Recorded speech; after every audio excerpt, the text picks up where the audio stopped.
Hello बच्चों, good morning to all.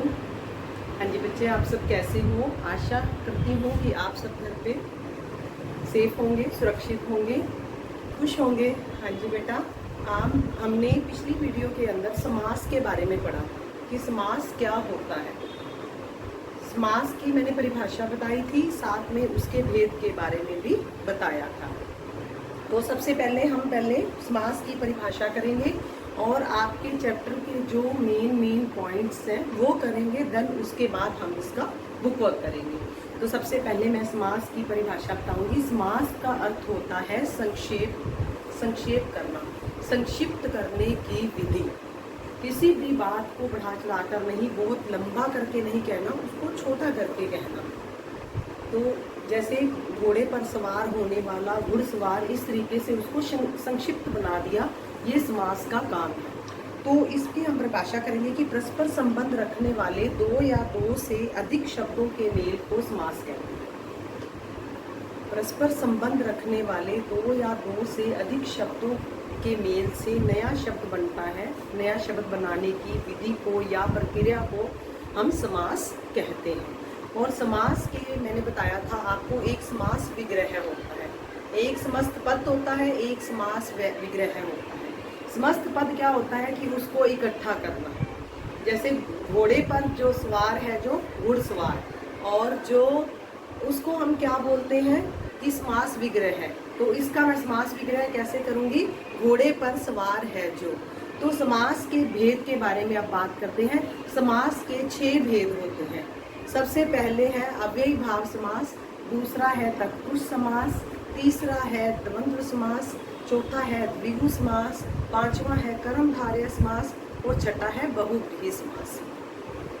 अभी तक हमने ये 6 समास के भेद के बारे में पढ़ा है और मैंने बहुत अच्छे से आपको बताया था कि ये इनका क्या अर्थ है और इनको एक्सप्लेन भी किया था एक एक भेद को। आज हम अब इसका अभ्यास कार्य करने जा रहे हैं।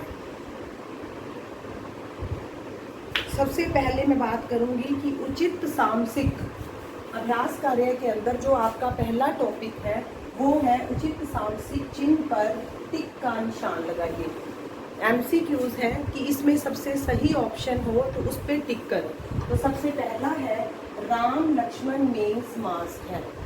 मैंने आपको सब बच्चों को एक एक चीज एक्सप्लेन की है। तो राम लक्ष्मण जिसके अंदर योजक चिन्ह आता है तो वो कौन सा समास है? योजक चिन्ह आता है माता और पिता, राम और लक्ष्मण, जिसमें समुच्चय बोधक शब्दों का लोप हो जाता है, वो है द्वंद्व समास। वो क्या है? द्वंद्व समास, थर्ड ऑप्शन। सेकंड है राजपुत्र में समास है। राजपुत्र में कौन सा समास लगेगा? अब राजपुत्र को हम अगर इसका समास विग्रह किया जाए तो ये बनेगा राजा का पुत्र। तो राजा का पुत्र का के की किसमें आता है? तत्पुरुष समास के अंदर, जिसमें सारे कारक आते हैं। तो इसके अंदर राजपुत्र में समास कौन सा आएगा? तत्पुरुष समास, सेकंड ऑप्शन। देन उसके बाद हम करते हैं ग पाठ इसका, यथामति में समास है। यथामति, मति के अनुसार, जिसके अंदर दोनों पद प्रधान होते हैं। पूर्व पद जो होता है वो ज्यादा प्रधान होता है। तो यथामति, मति अकल, मति के अनुसार। तो उसमें मैंने ये आपको अव्ययी भाव के बारे में, इसके बारे में बताया था।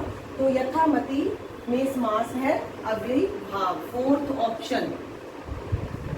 उसके बाद है गिरिधर, जो चौथा पार्ट है, घ पार्ट आपका है, गिरिधर में समास है। गिरिधर में कौन सा समास है? गिरि क्या होता है? पर्वत। धर का अर्थ होता है धारण करने वाले, जिसने पर्वत धारण किया हो। तो पर्वत धारण किसने किया है? श्री कृष्ण भगवान ने। तो वो तीसरे की ओर संकेत करते हैं। दोनों पदों को मिलाने पर जो तीसरे पद की ओर संकेत करे उसे हम बहुव्रीहि समास कहते हैं। तो गिरिधर में समास कौन सा आएगा? बहुव्रीहि, फर्स्ट ऑप्शन। गिरिधर घ पाठ के अंदर फर्स्ट ऑप्शन आएगा। नेक्स्ट है अड़ पाठ। अड़ में है पंजाब में समास है। पंजाब में कौन सा समास है? पंजाब में मैंने जो एग्जाम्पल पंजाब का लिया था वो मैंने आपको बहुव्रीहि समास में भी लिया था और उसमें द्विगु में भी। अगर हम इसके अंदर 5 देखें, 5 आबों का समूह, तो ये द्विगु है। अपने को ऑप्शन दिए हैं द्वंद्व, तत्पुरुष, द्विगु और अव्ययी भाव। बहुव्रीहि दिया ही नहीं है, तो इसका आंसर क्या आ जाएगा? द्विगु। द्विगु क्या होता है? जिसका पूर्व पद जो होता है वो संख्यावाची हो, उसे हम द्विगु समास कहते हैं। नेक्स्ट है माता पिता शब्द का सही समास विग्रह है। बच्चे, द्वंद्व समास के अंदर मैंने आपको बताया था कि इसके अंदर लिंग के शब्द भी प्रयोग हो सकते हैं, इसके अंदर विलोम शब्द भी प्रयोग हो सकते हैं, इसके अंदर समुच्चय बोधक शब्दों का या इनको जोड़ने वाले शब्दों का लोप हो जाता है। तो माता और पिता, राम और लक्ष्मण, रात और दिन, तो ये सारे ही कौन सा समास हो जाएगा? माता पिता शब्द का सही समास विग्रह करना है हमने। तो इन्होंने अपने को 4 ऑप्शन दिए हैं, माता के साथ पिता, माता अथवा पिता, माता और पिता, पिता और माता। तो जो थर्ड ऑप्शन है माता और पिता, वो इसका बिल्कुल सही है। तो समास विग्रह इसका क्या होगा? माता और पिता। 6 इसका भाग है हस्तलिखित। हस्तलिखित शब्द का सही समास विग्रह क्या है? हस्तलिखित, हस्त का मतलब होता है हाथ, लिखित का मतलब होता है द्वारा, हाथ द्वारा लिखा गया, हाथ से लिखा गया। तो अब से का प्रयोग हो गया, तो से किसमें आता है? कारक चिन्ह के अंदर। कर्ता ने कर्म को करण से, तो ये करण तत्पुरुष है। तो यहाँ पे हस्तलिखित शब्द का सही समास विग्रह करना है। पहले मैंने आपको इसका समास बताया है, अब मैं इसको समास विग्रह बताने जा रही हूँ। समास विग्रह मैंने पहले ही कर दिया। हस्त से लिखित, इसमें 4 ऑप्शन दिए हैं। हाथ का लिखित, हाथ से लिखित, हाथ में लिखित, हाथ के लिए लिखित। तो इसका जो सेकंड ऑप्शन है हाथ से लिखित, वो इसका सही ऑप्शन होगा। इसका सही ऑप्शन सेकंड है, हाथ से लिखित।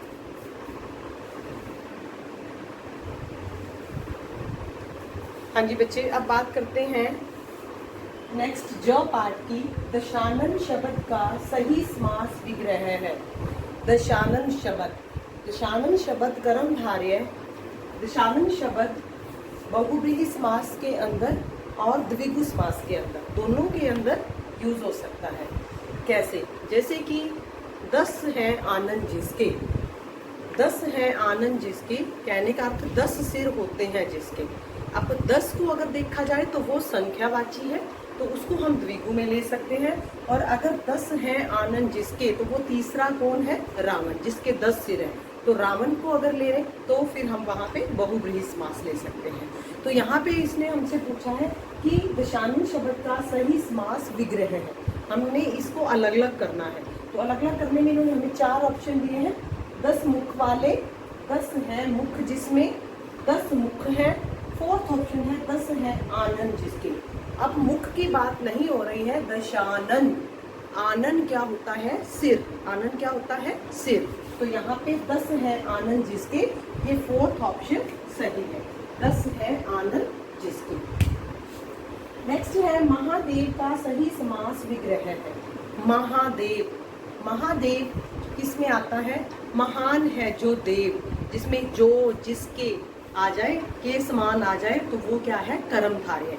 सबसे पहले तो ये इसका समास है, लेकिन इसने हमसे पूछा है कि समास विग्रह है। तो समास विग्रह इन्होंने हमारे पास 4 ऑप्शन दिए हैं। महान देवता, महान है जो देव, महादेवता, देव में महान। तो मैंने आपको सबसे पहले समास विग्रह करके बता दिया कि महान है जो देव। तो इसका जो सही ऑप्शन है वो क्या है?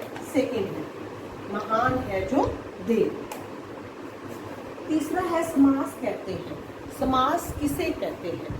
समास सबसे पहले ही परिभाषा आती है समास करने से पहले कि इसको 2 स्वरों के मेल को कहते हैं, 2 व्यंजनों के मेल को कहते हैं, जहां हमारे पास है 4 ऑप्शंस। 2 वर्णों के मेल को कहते हैं, 2 स्वरों के मेल को कहते हैं, 2 या 2 से अधिक पदों के मेल को कहते हैं, 2 व्यंजनों के मेल को कहते हैं। तो जब मैंने आपको परिभाषा बताई थी तो इसमें मैंने आपको क्लियर कर दिया था कि 2 या 2 से अधिक पदों के मेल से जो नया शब्द बनाने की प्रक्रिया होती है उसे हम समास कहते हैं। तो इसका जो थर्ड ऑप्शन है वो बिल्कुल सही है, 2 या 2 से अधिक पदों के मेल को हम समास कहते हैं। नेक्स्ट है ट पार्ट, जिस समास का पूर्व पद संख्यावाची हो। Very good. ये बहुत इजी है और आप बच्चों के लिए समझने के लिए भी बहुत इजी है।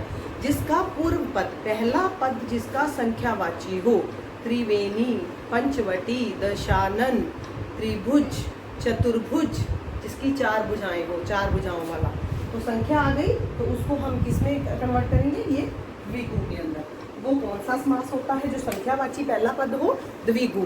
तो हम थर्ड ऑप्शन पे टिक कर देंगे। आगे हम जो करने जा रहे हैं इसका सेकंड पार्ट है कि दिए गए शब्दों को छांट कर उचित समास के आगे लिखिए। आपको 4 समास दिए गए हैं, तत्पुरुष, द्वंद्व, बहुव्रीहि, द्विगु, 4 समास दिए गए हैं और साथ में आपको हेल्प बॉक्स भी दिया गया है। हेल्प बॉक्स के अंदर आपको कुछ वर्ड्स दे दिए गए हैं, आपने उनमें से एक एक वर्ड को पिक करके देखना है कि ये कौन सा समास इसको लग रहा है, तो आपने उन समास के अंदर अंदर लिखते जाना है। सबसे पहले मैं हेल्प बॉक्स पढ़ूंगी। तुलसीकृत, दूसरा है लाभ हानि, तीसरा है दशानन, चौथा है गिरिधर, 5वां है त्रिवेणी, 6ठा है अंचल, 7वां है राजपुत्र, 8वां है गुरु शिष्य, 9वां है पीताम्बर और 10वां है पंचवटी। आपको 10 शब्द दिए गए हैं, जिसके अंदर सबसे पहला शब्द मैं ले लूंगी तुलसीकृत, तुलसी के द्वारा रचित, तुलसी के द्वारा रचित। अब के द्वारा क्या है, तत्पुरुष समास है, क्यों, इसके अंदर का के की कारक का आ रहा है, तो ये तत्पुरुष है, तो मैं तुलसीकृत को तत्पुरुष के अंदर लिख दूंगी। सेकंड आपका वर्ड है लाभ हानि। मैंने आपको एक ट्रिक बताई थी द्वंद्व समास की, कि जिसके अंदर योजक चिन्ह हो, जिसको जोड़ने पर और शब्द आए, जिसको जोड़ने पर समुच्चय बोधक शब्दों का प्रयोग हो, तो वो लाभ हानि के अंदर योजक चिन्ह है। आप इजीली देख के बता सकते हो कि ये द्वंद्व समास है। लाभ हानि बीच में ये योजक चिन्ह आ गया, तो इसीलिए मैंने इसको द्वंद्व समास में लिख दिया। तीसरा है दशानन। दशानन 10 सिरों वाला, 10 है सिर जिसके। अब आप इसको किसमें लिख सकते हो, बहुव्रीहि समास में लिख सकते हो, आप इसको द्विगु में भी लिख सकते हो, लेकिन अगर दशानन का हमने रावण के रूप में हम देख रहे हैं तो ये बहुव्रीहि है। अगर ओनली 10 को मैंने मार्क किया है, नीचे 10 को अंडरलाइन कर दिया है, तो वहां हम उसको द्विगु में लेंगे। इस तरीके से हमने इसका एक्सप्लेन करना है। तो दशानन मैंने बहुव्रीहि में लिया है इधर, तो बहुव्रीहि में मैंने लिख दिया। उसके बाद है गिरिधर। गिरिधर, गिरि पर्वत, धर धारण करने वाला, जिसने पर्वत धारण कर रखा है वो कौन है, कृष्ण भगवान। तीसरे की ओर संकेत हो रहा है, तो वो भी बहुव्रीहि समास के अंदर। उसके बाद त्रिवेणी। त्रिवेणी होती है 3 वृक्षों का वट, 3 वट का समूह, 3 वृक्षों का समूह, उसको त्रिवेणी बोलते हैं। 3 वृक्ष मेन होते हैं, अगर वो तीनों इकट्ठे हो तो उसको ऐसे नहीं बोला जाता कि ये 3 वृक्ष है, उसको बोला जाता है कि त्रिवेणी है। ये त्रिवेणी को जल दिया जाता है। तो यहाँ त्रिवेणी 3 का समूह है, तो इसको मैं 3 क्या हो गया, संख्यावाची, तो मैं इसको द्विगु में लूंगी, क्योंकि 3 इसका पूर्व पद संख्यावाची है। उसके बाद है अन, योजक चिन्ह फिर जल, योजक चिन्ह वाले द्वंद्व समास के अंदर अन जल, तो मैं अन जल कहाँ ले लूंगी, द्वंद्व समास के अंदर। उसके बाद है राजपुत्र। राजपुत्र का अर्थ होता है, अगर इसका समास विग्रह किया जाए तो राजा का पुत्र, तो राजा का पुत्र, का के की, ये है तत्पुरुष, कारक के अंदर आते हैं, तो मैं तत्पुरुष में इसको लिखूंगी राजपुत्र। उसके बाद है गुरु, योजक चिन्ह शिष्य, गुरु शिष्य, तो गुरु शिष्य, गुरु और शिष्य, तो द्वंद्व समास के अंदर ये आ जाएंगे। देन उसके बाद पीताम्बर।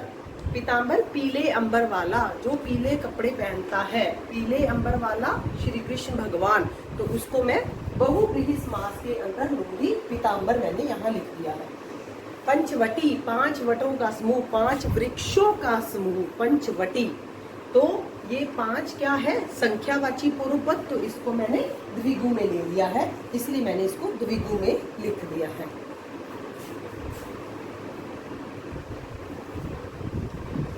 हाँ जी बच्चे, इसका थर्ड है निम्नलिखित शब्दों का विग्रह करते हुए समास का नाम लिखिए।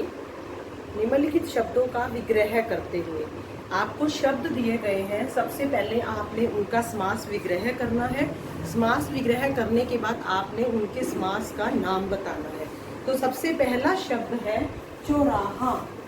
चौराहा, चार राहों का समूह।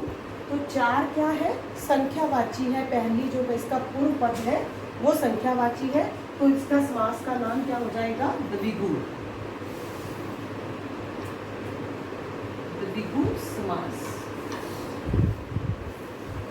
उसके बाद है राजपुत्र। राजपुत्र, राजा का पुत्र। तो का क्या है? का कारक आ गया, तो इसको हम बोलेंगे तत्पुरुष समास। तत्पुरुष समास। नेक्स्ट आगे है पंचवटी। पंचवटी, पंच क्या है? पांच। पांच वृक्षों का समूह। तो पांच क्या है? संख्या। तो जब ये संख्यावाची पूर्व पद तो द्विगु समास। द्विगु समास। उसके बाद आ गया माता योजक चिन्ह पिता। माता पिता। माता पिता, तो इसका समास विग्रह जब हम करेंगे तो इसके अंदर समुच्चय बोधक शब्द आ जाएगा, माता और पिता। तो ये क्या है? द्वंद्व समास। द्वंद्व समास। उसके बाद है आमरण। आमरण, मरने तक, मरण तक। तो ये क्या है? के अनुसार, किसी चीज तक जाना, तो वो क्या आ जाता है? अव्ययी भाव। अव्ययी भाव समास। अव्ययी भाव समास। उसके बाद है यथाशक्ति, जिसके अंदर दोनों पद प्रधान हो। यथाशक्ति, शक्ति के अनुसार। शक्ति के अनुसार, तो दोनों पद प्रधान हो गए। यथा भी प्रधान है और शक्ति भी प्रधान है, तो ये क्या हो गया? अव्ययी भाव समास। अव्ययी भाव समास। उसके बाद है इसके अंदर दशानन। दशानन, 10 है आनंद जिसके। जब जिसके आ जाए, इसका मतलब है कि वो तीसरे की ओर संकेत कर रहा है। तीसरा कौन बना इसमें? रावण। तो वो क्या हो गया? बहुव्रीहि समास। बहुव्रीहि समास। फिर उसके बाद है कमल नयन। कमल के समान नयन, जिसके नयन कमल के जैसे हो। तो समान आ गया, के समान, तो कर्मधारय समास। कर्मधारय समास। उसके बाद है गुरु शिष्य। गुरु और शिष्य, जब मैंने इसका विग्रह किया तो गुरु और शिष्य, तो ये कौन सा समास हो गया? द्वंद्व समास। द्वंद्व समास। उसके बाद है नीलांबर। नीलांबर, नीला है जो अंबर। नीला है जो अंबर, जो आ गया तो नीला है जो, तो उसको हम क्या लिखेंगे? कर्मधारय।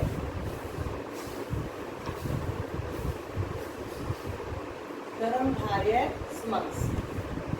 धर्मात्मा, धार्मिक है जो आत्मा। धार्मिक है जो आ गया तो वो क्या है? कर्मधारय समास। कर्मधारय समास।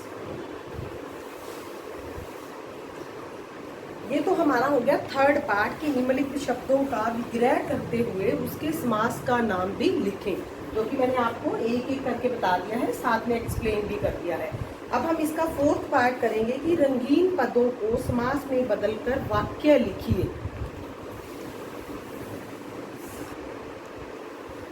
हाँ जी बच्चे, फोर्थ पार्ट हम करने जा रहे हैं कि रंगीन पदों को समास में बदलकर वाक्य लिखिए। इसको जो हमें अंडरलाइन किया गया है, यहाँ पे मैंने रंगीन नहीं है मेरे शब्द, यहाँ पे अंडरलाइन क्यों मैंने रेखांकित कर दिए हैं कि रोहित काम से जी चुराने वाला है। काम से जी चुराने वाले को हम संक्षिप्त करके जब लिखेंगे, समास के रूप में लिखेंगे सामसिक शब्द में, तो ये आ जाएगा रोहित काम चोर है। रोहित काम चोर है। इस तरीके से अगर हम सेकंड को देखें, हम सभी चार रास्ते के समूह पर मिलेंगे। अब जो मैंने रेखांकित किया है वो इसको सामसिक शब्द के अंदर हमने चेंज करना है। चार रास्ते के समूह का मतलब चौराहा। तो हम यहाँ लिखेंगे हम सभी चौराहे पर मिलेंगे। चौराहे पर मिलेंगे। थर्ड है भाई और बहन ने रात ही रात में काम पूर्ण किया। अब भाई और बहन क्या है, ये भी और जिसके अंदर आ गया, द्वंद्व समास है। रात ही रात क्या हो गया, अव्ययी भाव। तो अब हम इसको चेंज कर देंगे दोनों को। तो सामसिक शब्द के अंदर भाई बहन, भाई बीच में योजक चिन्ह, भाई बहन ने, अब रात ही रात नहीं होता, रातों रात, इसको भी चेंज कर दिया, रातों रात में नहीं आ जाएगा, रात ही रात में साथ में मिलेंगे। काम पूर्ण किया, काम पूर्ण किया। फोर्थ है इसका कि जिसके पास विद्या रूपी धन है उसके पास सब कुछ है। विद्या रूपी धन क्या होता है, विद्या रूपी को हम विद्या धन ही बोलते हैं। विद्या एक तरह का धन है, तो इसको हम क्या लिखेंगे, जिसके पास विद्या धन है, विद्या रूपी धन, इसको चेंज करना है हमें। जिसके पास विद्या धन है उसके पास सब कुछ है। उसके पास सब कुछ है।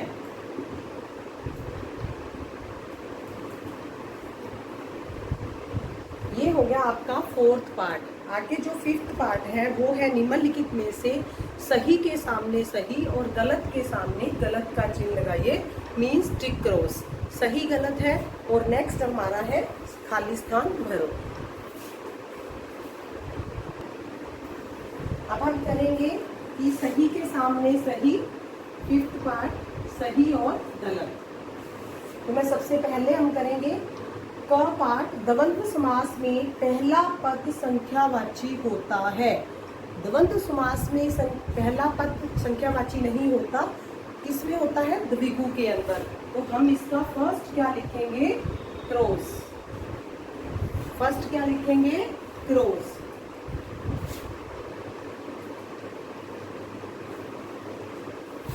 कर्मधारय ख पाठ है। कर्मधारय समास में विशेषण विशेष्य का संबंध होता है।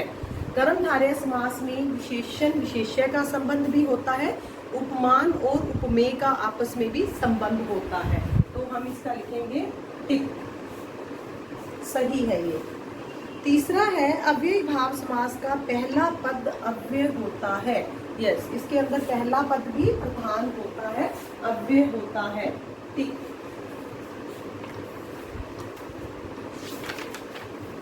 नेक्स्ट है तत्पुरुष समास में पहला पद प्रधान होता है। नो, तत्पुरुष समास में दूसरा पद प्रधान होता है, पहला पद नहीं।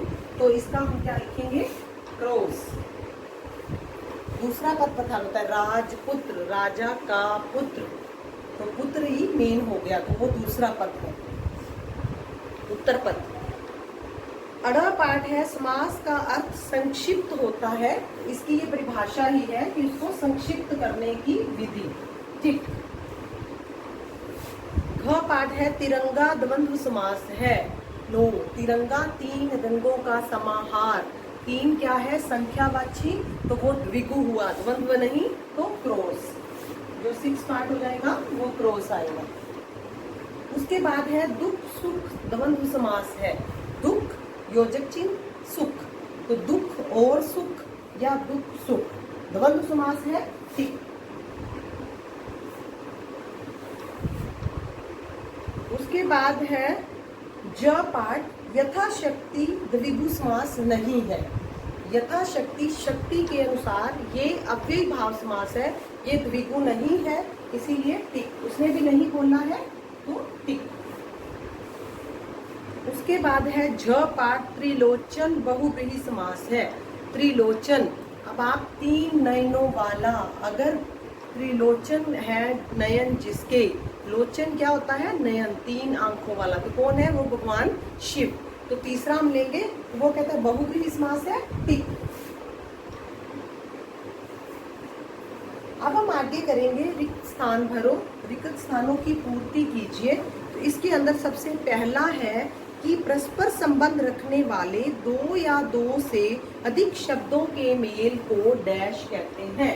खाली स्थान 6 पार्ट है इसका। खाली स्थान भरे, खाली स्थान भरे, तो पहले के अंदर क्या आ जाएगा? समास।